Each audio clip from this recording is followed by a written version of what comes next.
Assalamualaikum murid-murid. Berjumpa semula kita di dalam mata pelajaran sejarah tahun 4. Hari ini kita akan belajar unit 1 iaitu Mari Belajar Sejarah. Jom belajar sejarah bersama Cikgu Aslina. Standard pembelajaran yang akan kita belajar pada hari ini iaitu Standard 1.1.3 menjelaskan kaedah penyelidikan sejarah. Dan standard pembelajaran yang kedua iaitu standard 1.1.4 membezakan konsep ruang dan masa dalam sejarah.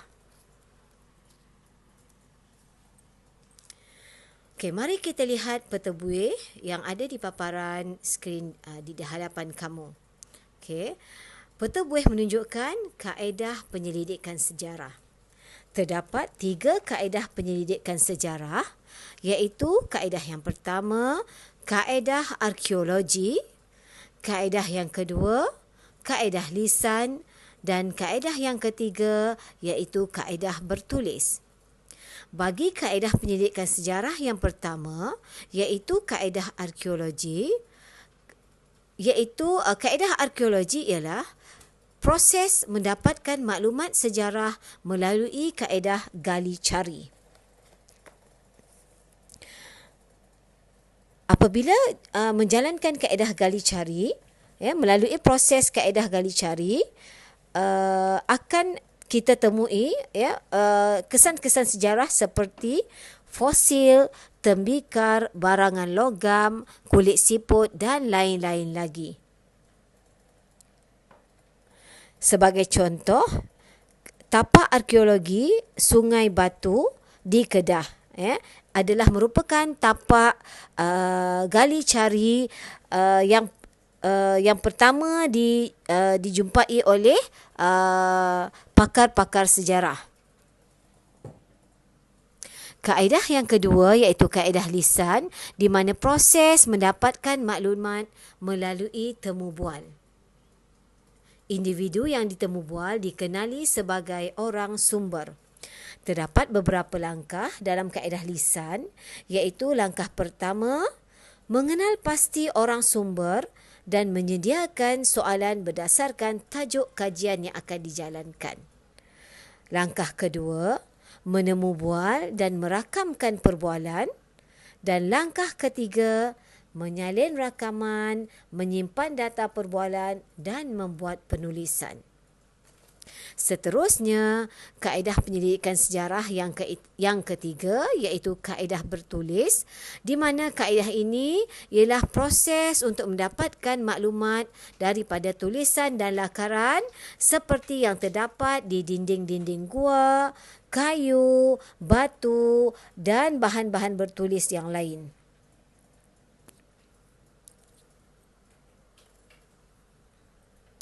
Seterusnya, kita tengok pula ruang dan masa. Okey, mari kita tengok apa yang dimaksudkan dengan ruang dan masa. Sejarawan menggunakan urutan masa untuk mengkaji peristiwa sejarah yang telah berlaku. Urutan masa dikenali sebagai kronologi. Konsep masa ini dapat dibahagikan kepada dekad, abad dan alaf. Konsep masa juga boleh dilihat mengikut zaman, iaitu zaman sebelum Masihi dan zaman Masihi.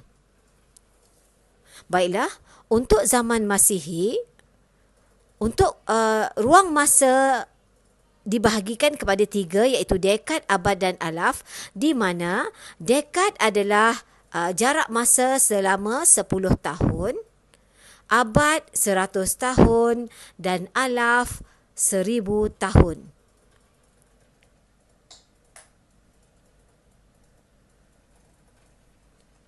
Cikgu ulang semula, dekad adalah tempoh masa selama 10 tahun, abad ialah tempoh masa selama 100 tahun, manakala alaf ialah tempoh masa selama 1000 tahun. Baiklah kelas, baiklah murid-murid semua, mari kita imbas semula pembelajaran kita yang lepas dan pembelajaran pada hari ini. Okey, kita tengok yang pertama, pengertian sejarah, iaitu sejarah merupakan peristiwa yang benar-benar berlaku pada masa dulu, pada masa lalu, di mana terdapat beberapa pengertian sejarah oleh tokoh sejarawan yang terkenal pada zaman dahulu. Di antaranya ialah Herodotus, iaitu tokoh sejarawan Yunani, Ibnu Khaldun, tokoh sejarawan Islam, dan juga Profesor Dato' Emeritus Tan Sri Dr. Ho K. Kim. Itu adalah beberapa tokoh sejarawan di mana mereka mempunyai pengertian sejarah melalui mereka sendiri. Kemudian kita juga telah belajar tentang sumber sejarah, di mana sumber sejarah ada dua, terbahagi kepada dua, iaitu sumber primer dan sumber sekunder, di mana sumber primer dikenali sebagai sumber pertama dan sumber sekunder dikenali sebagai sumber kedua. Sumber primer ialah sumber yang boleh didapati melalui fosil, manuskrip atau tulisan tangan, artefak dan juga dokumen rasmi. Manakala sumber sekunder pula ialah seperti buku, majalah, akhbar dan risalah. Kemudian pembelajaran hari ini kita telah belajar tentang kaedah penyelidikan sejarah, di mana terdapat 3 kaedah penyelidikan sejarah, iaitu kaedah arkeologi atau gali cari, kaedah lisan atau temu bual dan kaedah bertulis.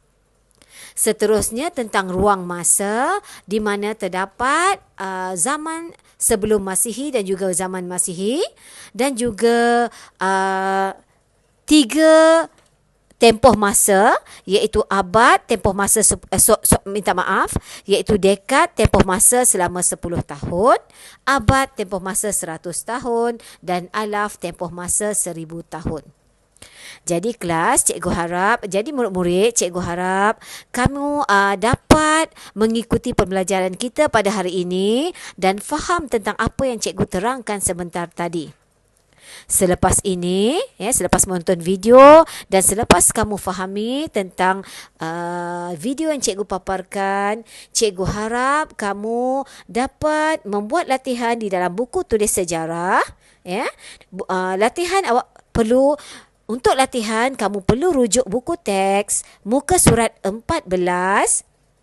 Okey, kamu perlu jawab bahagian A dan juga bahagian B. Cikgu ulang semula. Latihan dalam buku teks muka surat 14 dan buat latihan ini di dalam buku tulis sejarah kamu. Cikgu harap selepas kamu siap, kamu boleh PM cikgu untuk tunjukkan hasil kerja kamu. Okey, jadi sekian saja daripada cikgu. Terima kasih dan selamat belajar untuk semua. Assalamualaikum.